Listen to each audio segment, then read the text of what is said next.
Welcome to the BC Refugee Hub two-part webinar series on trauma-informed practice for service providers working with refugee claimants. My name is Bahar Taheri, and I'm the project consultant for the BC Refugee Hub, and I will be guiding us through today's session. I'm joining you from the unceded traditional territory of the Coquitlam First Nations, which lies within the shared territories of the Tsleil-Waututh, Katzie, Musqueam, Kakite, Squamish, and Stolo nations. It's important for me to acknowledge the lands that I'm privileged to live, work, and raise my children on as a way of showing respect and honoring the Indigenous peoples of these lands. Acknowledgement for me is a simple way of resisting the erasure of Indigenous histories and working towards honoring and inviting the truth. ISSBC's BC Refugee Hub, we would like to gratefully acknowledge the funding for this project from the province of British Columbia through the Ministry of Post-Secondary Education and Future Skills.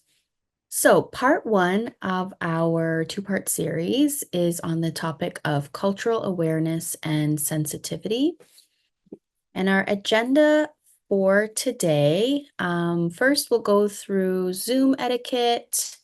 We will have a short introduction to the BC Refugee Hub, and then we will have an introduction to the BC Safe Haven Resource Network by AMSA. And then we'll have a presentation from our speaker today, Mona Hassannia. And this presentation will provide insights into understanding and respecting diverse cultural backgrounds while supporting refugee claimants throughout their settlement journey. And then we'll have very short closing remarks. So, what is the BC Refugee Hub? So for those of us joining us who are not as familiar with the BC Refugee Hub, it started in November of 2015 with the arrival of Syrian refugee families to assist and empower individuals and refugee serving organizations to help with the resettlement process. ISSBC, in partnership with the province of British Columbia, created this online resource hub called the BC Refugee Hub. The hub provides users with information about refugees that are arriving in British Columbia, the latest reports, publications, statistics, fact sheets, and there's a resource center with a variety of information from service providers as well. We highlight stories of refugees and refugee claimants with lived experience through short videos and storytelling. We also provide capacity building online and in-person workshops and webinar training sessions like this one on a variety of topics. Currently, our focus is on supporting refugee claimants supporting refugee claimants and those working with them closely through a resource center that has publications, statistics, fact sheets, and a lot more resources. We also promote the services and programs of various organizations across BC that are funded through the BC Safe Haven funding. And we do this through our weekly updates on the website and our monthly e-newsletters. For this year, we have a lot happening. So we've already put out a general feedback survey. We've already released the service directory for BC Safe Haven service providers, which will be updated quarterly. So we put out the first edition and we just recently launched the second edition. And the second edition, we have all updated contact information for BC Safe Haven service providers. So referrals between organizations can be more seamless. We also have done a training webinar like this one. We have the one today, and then we have two more after this one by the end of March. We have statistical fact sheets coming out. We also have a mental health toolkit workshop and e-learning project that we're working on with BAST, and the trainings will take place in person across the various regions across BC. So that's coming up quickly. And we're also working on a mental health environmental scan to better understand the needs of refugee claimants. This will inform activities for the next fiscal year for our BC Refugee Hub Mental Health Forum that we'll also be holding.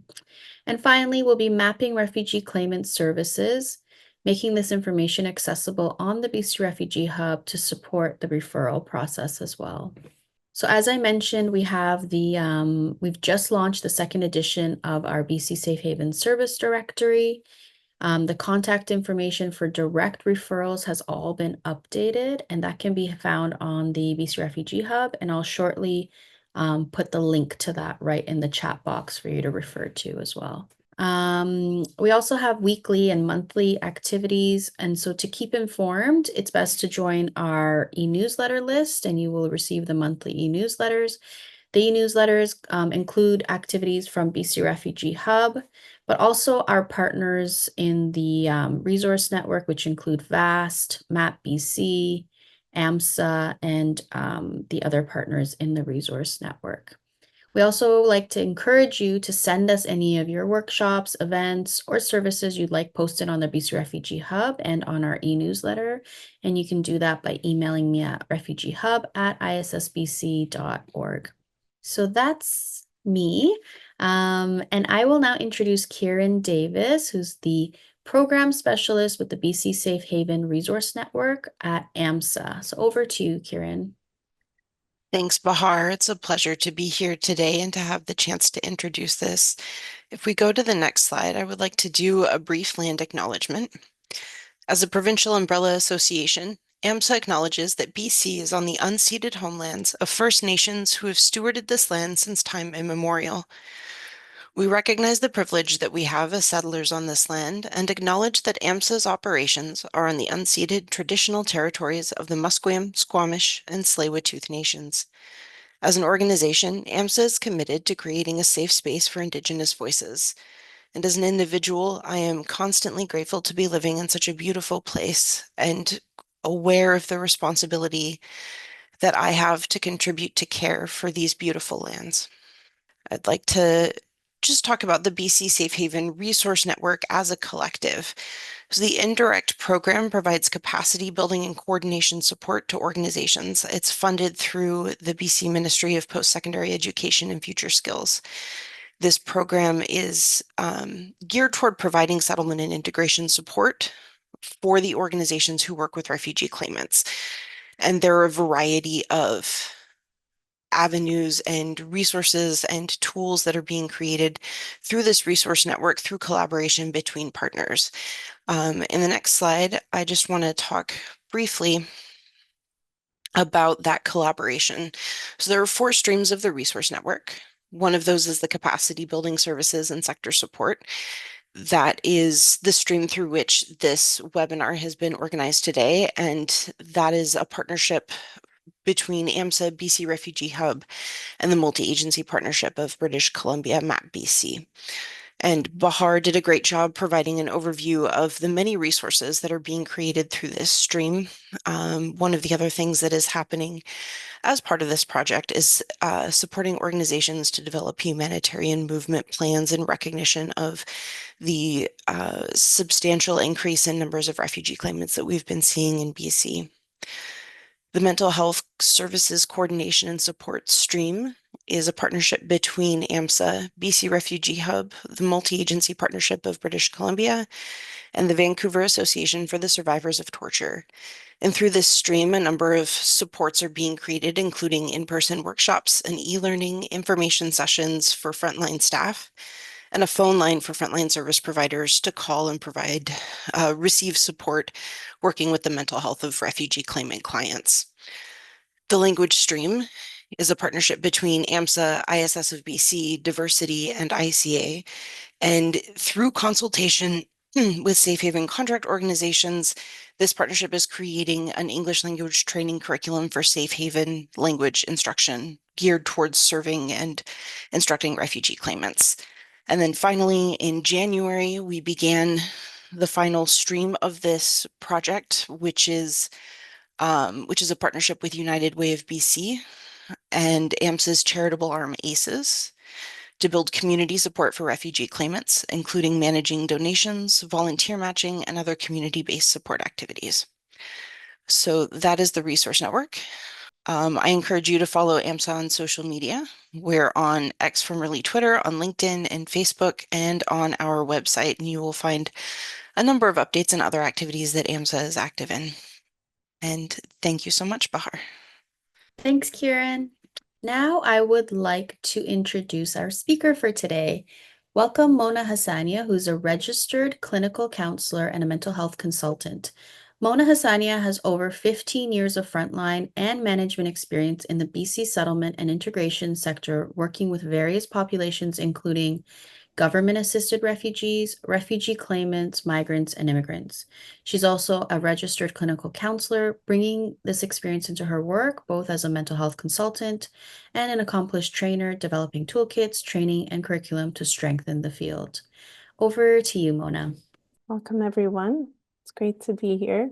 As you know, we're here to talk about cultural awareness and sensitivity.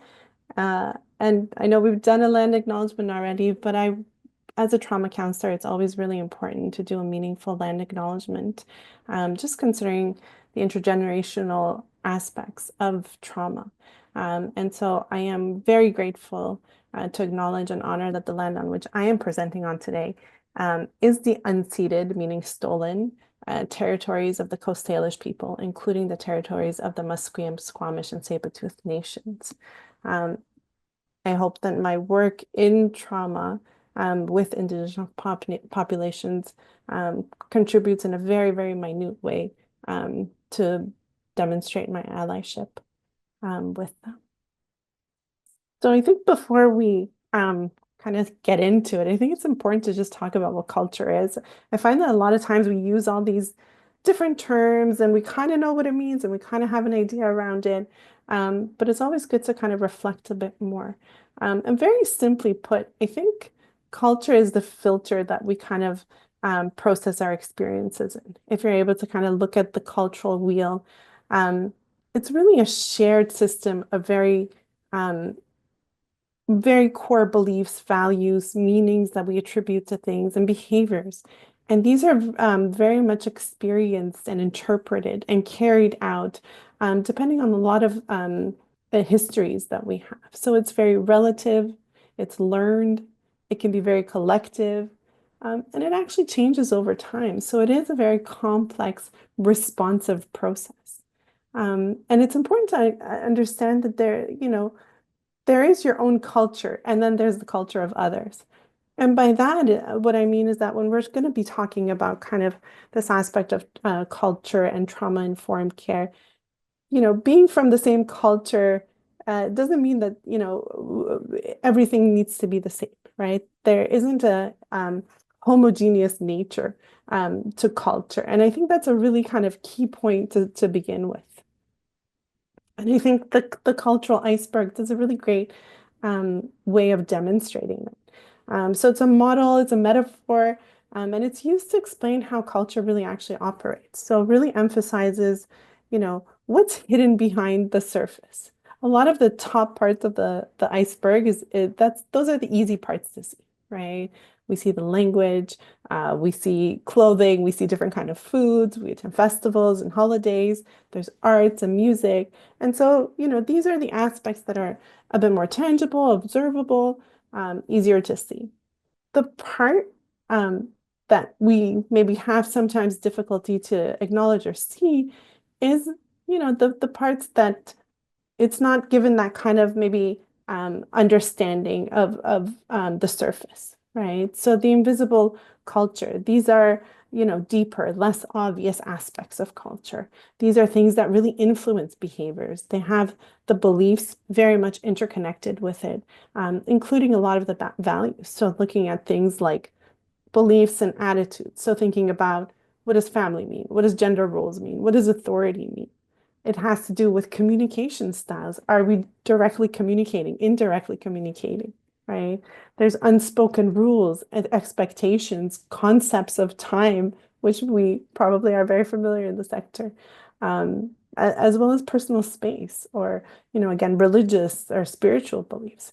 So all of these things are a bit more harder to maybe notice, but they do have a great influence on that in terms of people's actions and their reactions to things. And so why is it important to understand that? Well, I think if we are focusing only on the visible aspects of culture, that can really lead to some stereotypes or even oversimplifying views of individuals or groups. And so I think being able to avoid these pitfalls, being able to consider, what are some of the deeper layers that shape people's values, beliefs, and their behaviors. And it helps us in being able to hopefully avoid some stereotypes, right? When visible cultural elements are contributed to assumptions about certain groups. The iceberg kind of reminds us that, well, people are complex, and reducing them to stereotypes based on kind of surface level traits can be actually quite harmful and very inaccurate at times. And so it helps us to also challenge prejudice, right? When we kind of understand that, culture is very rich and there's a lot of underlying aspects to it, we're less likely to kind of maybe hold those prejudice views. And there's a deeper awareness that essentially fosters when we're able to kind of see the richness and break down some of the biases that are formed from potentially a lack of understanding. They're able to also mitigate some of our ethnocentric perspectives, right?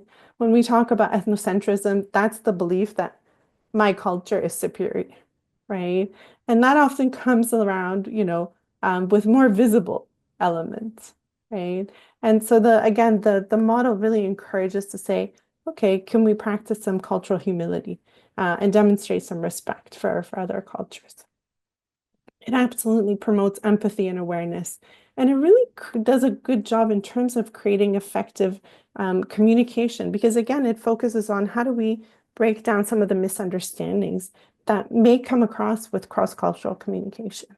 And so being able to kind of understand that there's a really deep and rich underlying level of culture is an important aspect to kind of start us off today. I think cultural bias and assumptions are something that can really impact the level of support that's provided for refugee claimants. And I think this goes in any kind of service provision, right? So being able to kind of recognize and address different biases is really crucial to be able to create inclusive, empathetic, and equitable environments. And so what do we mean by cultural bias? Well, that's a tendency to kind of view and judge other cultures through the lens of one's own cultural norms, values, beliefs, right? And there's a bias, meaning there's favoritism, right? If I have a view or I have an assumption about something, I tend to think that maybe that's correct, right? And that's where the bias kind of seeps it. And the truth is, it's not about being a bad person or a good person. We all have it. We all have this intrinsic bias. It's only through work that we're able to kind of be able to notice our biases, be able to pick up on them, and address them.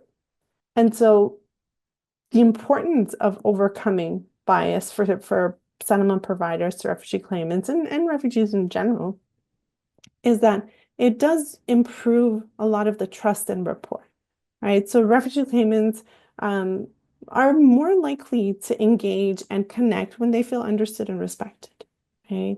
It ensures also equity in terms of reducing some of the biases that helps ensure that there's fair play there, that there's treatments or access or services that are able to be accessed in that aspect.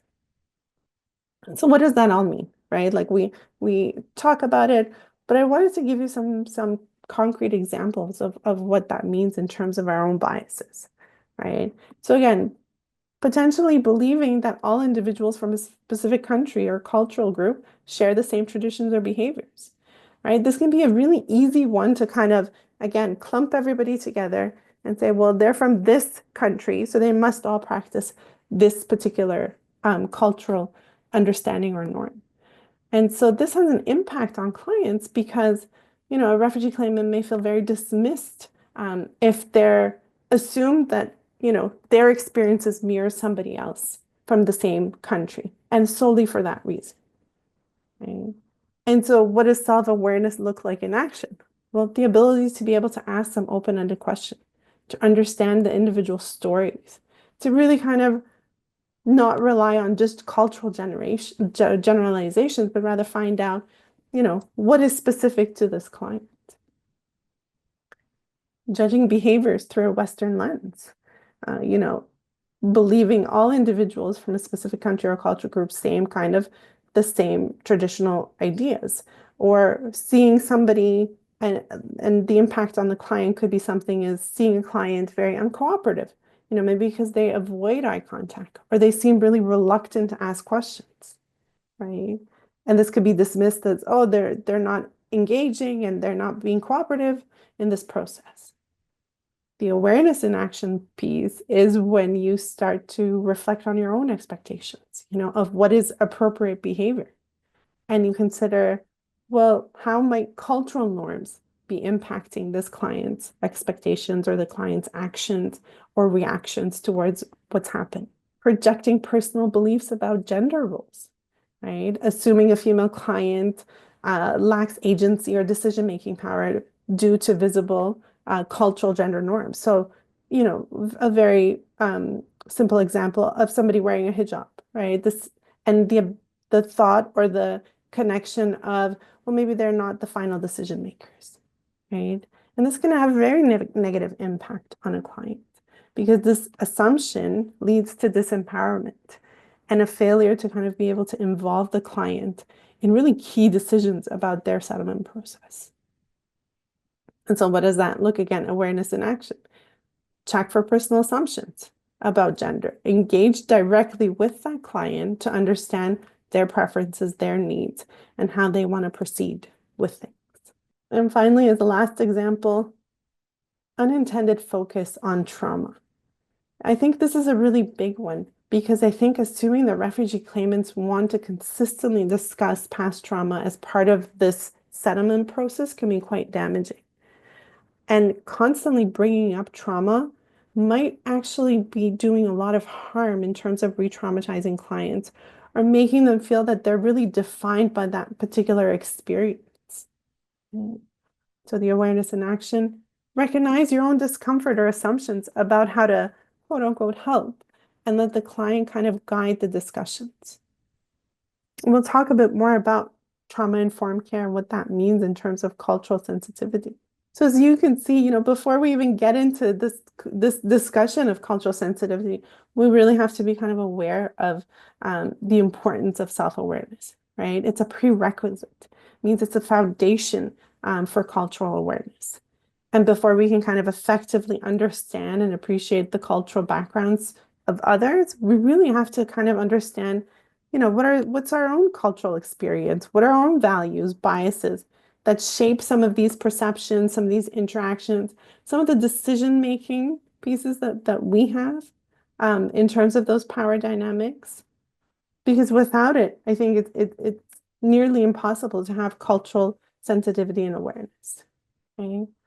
And so the ability to kind of uncover some of our biases, to recognize some of the cultural norms, and as a context versus as a homogeneous kind of understanding, it does help in reducing a lot of the judgments that could come about. And it also helps actually in improving our emotional regulation and our reactions and actions, right? Being self-aware helps you manage emotional reactions that could kind of come up, frustrations or impatience. We're all human, right? And those things can very much come up when there's cultural differences and they challenge some of the expectations and bring up maybe some discomfort. Having some of those awarenesses pieces, it does help us kind of manage those pieces a lot better. Cultural awareness. Cultural awareness is really kind of the key understanding of what are some of the differences and similarities between cultures, right? So we're very conscious of how culture influences our own thoughts, feelings, and actions. And we're able to recognize that cultural differences exist and can kind of impact a lot of interactions. So the way we communicate, the way we have relationships, the way we engage with one another. And really kind of it starts by understanding that, there is no culture that's better or worse than any other. They're simply different. right? So it's really the first kind of stepping stone in terms of, okay, I'm aware that there are differences, right? I'm aware that, it impacts, culture impacts, right? So there's, again, a piece of awareness. Cultural sensitivity goes beyond that awareness. And it does so by emphasizing the importance of actually respecting and valuing cultural differences, right? So with cultural awareness, we're aware. We know that there's different cultures, right? With cultural sensitivity, that awareness turns into respect and value, right? And so the key aspects of that is, you know, demonstrating empathy. So putting oneself in someone else's shoes to kind of demonstrate a different cultural perspective, right? We're demonstrating respect. We're trying to avoid a lot of the assumptions that maybe we hold. And we're trying to be adaptable. We're trying to adjust our own behavior to kind of align within the cultural context of others. And so really, there's an active piece in terms of seeking to understand and also honor some of the other cultures that are present. And so when we think about, okay, why is cultural awareness important? I think refugee claimants often experience very, very profound challenges as they're kind of transitioning to a new society, a new social environment, a new culture. And the cultural awareness really plays a crucial role in kind of ensuring that they feel understood, that they're respected, and that they're supported throughout their settlement journey. And so it does a couple of things like promote inclusivity and belonging, right? Many refugee claimants feel a lot of isolation and alienation, right? Due to a lot of differences in language, traditions, societal norms. And so being able to create some cultural awareness among service providers helps to be able to make more inclusive societies or environments for them. It also helps to build a lot of trust and rapport, right? Refugee claimants may come from places that are, quite in conflict. There's persecution, there's authority figures or unfair systems. And so cultural awareness kind of helps frontline workers to really understand some of the nuances that are at play there. And perhaps help with not re-traumatizing by giving choice. And we'll talk more about that as well. It prevents stereotyping and discrimination, right? So without cultural awareness, providers may unintentionally kind of stereotype or make assumptions about claimants based on their visible aspect of their culture, as we saw in some of the examples. It enhances communication, language barriers, different communication styles. All of those kind of unspoken cultural norms can create a lot of misunderstandings. And when there's cultural awareness, there's an ability to kind of navigate some of these pieces with patience, with adaptability, and kind of with demonstrating respect and understanding of making sure that the client is feeling heard and feeling understood. Acknowledges trauma and cultural context. So refugee claimants often carry complex traumas influenced by their cultural context, right? Beliefs about mental health, family dynamics, stigma around mental health illnesses and vulnerabilities. So awareness of some of the cultural factors kind of helps to guide some of the service provisions and making sure that they're trauma informed and culturally responsive. And so thereby automatically it facilitates settlement and integration, right? So again, having to navigate some of those systems where cultural awareness helps to, bridge some of those gaps. It helps to kind of explain some of the processes of in ways that make sense, in ways that are culturally relevant for the client. It respects the client's identity and autonomy. I think refugee claimants from very diverse cultural backgrounds have identities that are very much rooted in traditions, language, beliefs, and being culturally aware of some of those pieces really demonstrates a connection and a form of respect, but it also demonstrates this idea to preserve an aspect of that identity, right? It empowers claimants to maintain their sense of self while adapting to a new environment. Reduces barriers to access. When we are creating awareness, we kind of anticipate and address certain cultural barriers, right? And again, making services that are more accessible and effective. It also promotes equity in service delivery, right? It recognizes that these challenges are present, and there's the ability to advocate for more equitable resources, policies, and ensuring that there's more fair treatment and opportunities for claimants. And finally, all of this really strengthens community relationships, right? It fosters kind of better relationships, encourages more social integration, and really promotes more mutual understanding between claimants and their new communities. And so think about that. We have the cultural awareness, the understanding, right? Then we have cultural sensitivity, right? Which is the demonstrating of respect. And we have cultural competence. This is the ability to really kind of understand, appreciate, and interact with people from cultures or different belief systems. This is the ability to effectively be able to interact with individuals from different cultural backgrounds because we're applying knowledge, skills, and attitude. And I want to be very clear here. You know, the word competence can be quite misleading when it comes to culture. And I think that, you know, making sure that we're understanding that this does not mean a perfected skill, right?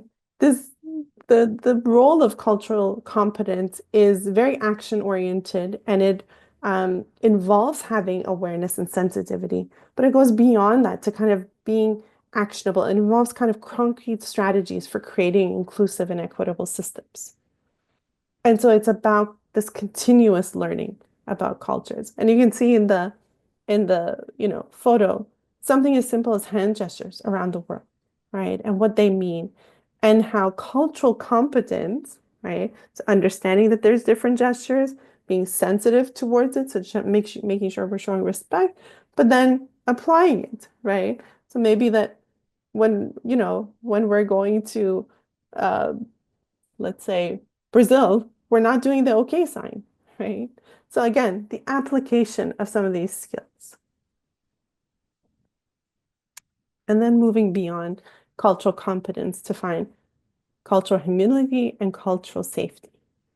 Cultural humility is really kind of this idea that we are consistently in the process of self-reflection. It's never ending, right? And there's a learning that happens with that, and there's limitations that kind of go with that in terms of one's own cultural knowledge, right? And so we kind of reject this idea that we can be fully competent in another culture, right? Because as we saw, culture is very complex, and it's ever evolving, right? And so this approach really happens with kind of openness, with curiosity, and with a willingness to learn. And that humility meaning that we are consistently learning, right? And I would say that the ultimate goal of this is cultural safety, right? This is an approach that kind of goes way beyond the individual interactions and focuses on creating environments where people from diverse backgrounds feel safe, they feel respected, and they feel free from discrimination, right? And it builds on systems and practices that not only respect the cultural differences, but actively protect against harm and promote equity.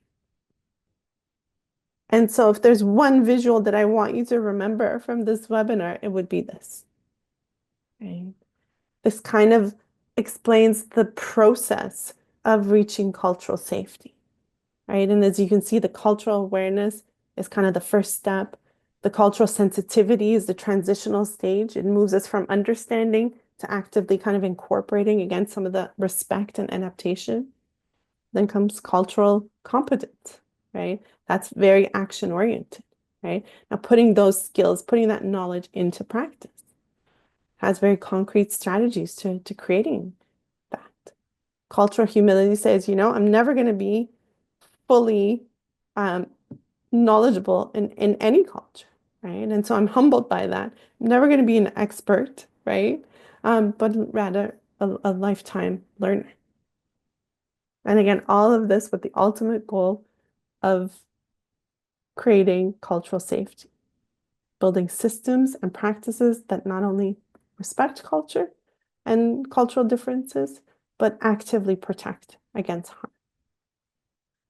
And so this is very important in terms of understanding when we talk about providing services and make sure that our services are trauma-informed care, right? Trauma-informed care is really kind of an approach to service delivery. And it recognizes that there's an impact, there's an effect to trauma on individuals, right? It focuses on creating safe, supportive environments where people are empowered, they're understood, rather than re-traumatized. And so there's 6 key principles, which include safety, so ensuring physical and emotional safety of the client, trustworthiness and transparency, so really building trust through clear communication and consistent actions. There's choice, a really important one, offering clients control over their decisions. Collaboration, so partnering with the client in their care and their services that are being offered. Empowerment, so really kind of supporting the client's strengths, highlighting their resilience. And lastly, cultural, historic, and gender sensitivity. So really kind of understanding and addressing cultural and systemic factors that influence trauma. So how do we connect the two? How do we connect the cultural creation of safety and trauma-informed care, right? When we're applying trauma-informed care, cultural awareness, cultural sensitivity and cultural safety is really important because trauma affects individuals differently and can be very much based in their cultural backgrounds and their historical experience. And so understanding cultural perspectives on trauma becomes important because different cultures may define, interpret, and express trauma very differently, right?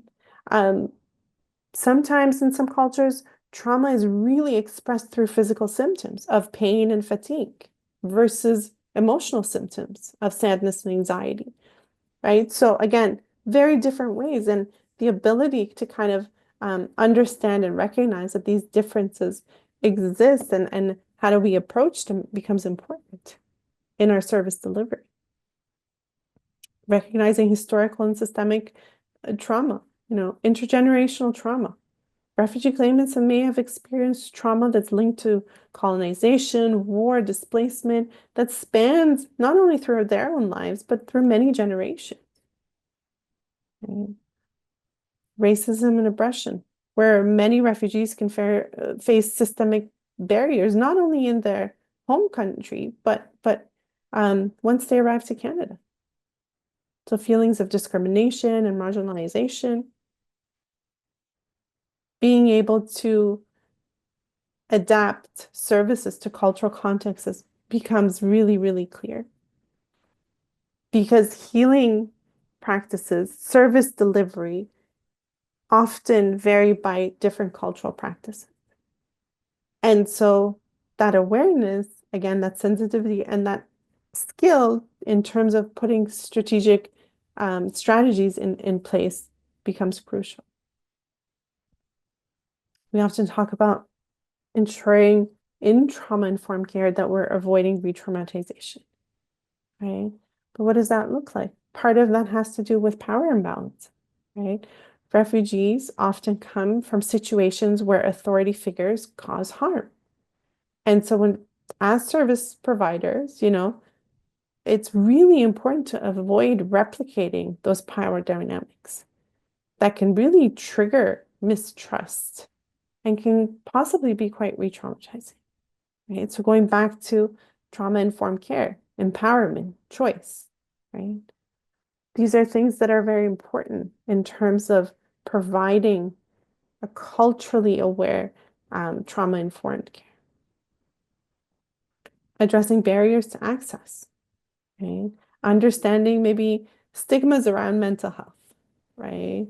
Understanding practical barriers, right? Trauma-informed care addresses kind of systematic issues like language barrier, access to culturally appropriate care or resources, right? Some of the economical challenges faced by refugee claimants. And through it all, this promoting of empowerment through cultural strengths, right? Many cultures emphasize community, spirituality, traditions as a source of strength, as a way of getting through hardships. And so trauma-informed care celebrates them and utilizes that as a really big, important asset for promoting wellness and also promoting resilience for clients. So how do we integrate this in terms of practical skills for providing trauma-informed and culturally sensitive care? Well, I think when working with refugee claimants, ensuring that we are kind of building trust and rapport, right? Using culturally appropriate communication, right? The ability to bring in interpreters whenever, the ability is there. Being consistent, being very transparent with clients about processes. And that absolutely sometimes may need repetition, right? For it to land. Being able to assess trauma in cultural context, right? So, we're talking about this as non-clinicians, right? The ability to use culturally informed questions, the ability to ask open-ended questions and really kind of know what the individual's background, experiences, and preferences are, right? Avoiding assumptions, that's a big one. Creating safe space. So the ability, again, to practice cultural safety, right? We're not trying to ask intrusive questions about trauma, really kind of understanding where those limits are for ourselves, right? Well, because we want to respect cultural norms and boundaries, we're kind of mindful of gender dynamics, of our body language, of the use of personal space, right? These are all things that are very much influenced by culture and the ability to be able to kind of see that and how that resonates with the client. We can adapt to culturally sensitive services. So meaning that we can kind of incorporate some cultural strengths, acknowledging, validating certain traditions and practices to be able to kind of facilitate integration, to be able to provide culturally appropriate referrals, right? Making sure that referrals are in alignment with the refugee claimant's beliefs and values. Use empowerment strategies, right? Provide choices whenever possible. I think this is really, really key. Being able to focus on strengths, on resilience, and what the claimants can manage, right? So creating that feeling of independence, right? Really encouraging skill building, really encouraging that independent piece. Being able to address systematic barriers, so being able to advocate for clients to access certain services, which is quite hard, but the ability to kind of help them navigate through maybe some of the language barriers by connecting them to resources. Being mindful of their economic challenges, being able to minimize, again, re-traumatization. So really using trauma-sensitive language. This means that we're not kind of using graphic or detailed stories of recounting or talking about anything that may be triggering for the client, right? But rather asking questions of ways that they may feel safe, right? Recognizing triggers. So paying attention to when there's signs of distress or there's a need for adjustment in terms of the approach that's being taken. And finally, where we started kind of with that self-reflection, self-awareness, right? Reflecting again on our own biases to be able to learn from each interaction and to improve, right? And whenever possible, seeking feedback, right? Because I think when we do that, we are better educated and we're better prepared in terms of what the client's needs are and how we can provide kind of this culturally sensitive trauma-informed care. For refugee claimants, practical trauma-informed care and cultural sensitive skills are essential. And I think it's really important to kind of empower them to be able to integrate in the best possible way. And by combining these points, we're able to kind of build trust, reduce some of the barriers that they face, and be able to really kind of encourage and foster some resilience during their settlement journey. There's a Japanese proverb that says, "No one knows the story of a river better than the one who swims in it." And so again, this cultural awareness piece about, it really does begin with self-awareness, because by understanding our own story, we create space to be able to honor the stories of others. Thank you, Mona. First of all, I want to thank everyone who joined us. Thank you for your continued work with refugees and refugee claimants. Your work is so important, and especially with so many more refugee claimant clients coming to BC. The services are so important, and the work that you do is impactful. And so I wanted to thank everyone for joining us today for this training session. And we would also like to thank the province of British Columbia again for your support and your funding. If you're not signed up to our e-newsletter, you can go to the bcrefugeehub.ca. So it's bcrefugeehub.ca, or you can use the QR code. And you just scroll to the very bottom of that first page and you enter your email address, and that's how you join our e-newsletter. And we send out monthly e-newsletters, and also when we have events, that's how we send out reminders as well. So thank you everyone for joining us. Thank you to Khan in the background helping with tech today. Thank you so much. And Kieran for introducing us to the BC Safe Haven Resource Network today. And again, thanks to our speaker, Mona. Thank you, everyone.